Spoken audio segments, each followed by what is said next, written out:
साधु की सीख। किसी गांव में एक साधु रहा करता था। वो जब भी नाचता तो बारिश होती थी।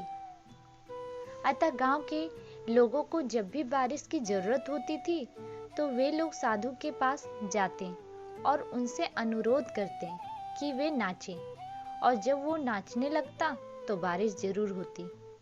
कुछ दिनों बाद 4 लड़के शहर से गांव में घूमने आए। जब उन्हें यह बात मालूम हुई कि किसी साधु के नाचने से बारिश होती है तो उन्हें यकीन नहीं हुआ। शहरी पढ़ाई लिखाई के घमंड में उन्होंने गांव वालों को चुनौती दे दी कि हम भी नाचेंगे तो बारिश होगी, और अगर हमारे नाचने से नहीं हुई तो उस साधु के नाचने से भी नहीं होगी। फिर क्या था। अगले दिन सुबह सुबह ही गांव वाले उन लड़कों को लेकर साधु की कुटिया पर पहुंचे।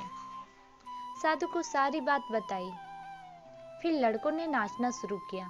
आधे घंटे बीते और पहला लड़का थक कर बैठ गया, पर बादल नहीं दिखे। कुछ देर में दूसरे ने भी यही किया और 1 घंटा बीतते बीतते बाकी दोनों लड़के भी थक कर बैठ गए, पर बारिश नहीं हुई। अब साधु की बारी थी। उसने नाचना शुरू किया। 1 घंटा बीता, बारिश नहीं हुई। साधु नाचता रहा। 2 घंटा बीता, बारिश नहीं हुई, पर साधु तो रुकने का नाम ही नहीं ले रहा था। धीरे धीरे शाम ढलने लगी कि तभी बादलों की गड़गड़ाहट सुनाई दी और जोरों की बारिश होने लगी। लड़के दंग रह गए और तुरंत साधु से क्षमा मांगी और पूछा, बाबा, भला ऐसा क्यों हुआ कि हमारे नाचने से बारिश नहीं हुई और आपके नाचने से हो गई? साधु ने उत्तर दिया, जब मैं नाचता हूँ तो 2 बातों का ध्यान रखता हूँ।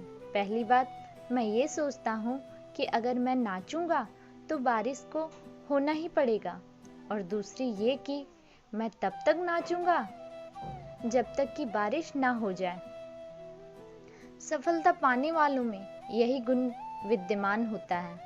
वो जिस चीज को करते हैं उसमें उन्हें सफल होने का पूरा यकीन होता है, और वे तब तक उस चीज को करते हैं जब तक कि उसमें सफल ना हो जाए। इसलिए यदि हमें सफलता हासिल करनी है तो उस साधु की तरह ही अपने लक्ष्य को प्राप्त करना होगा।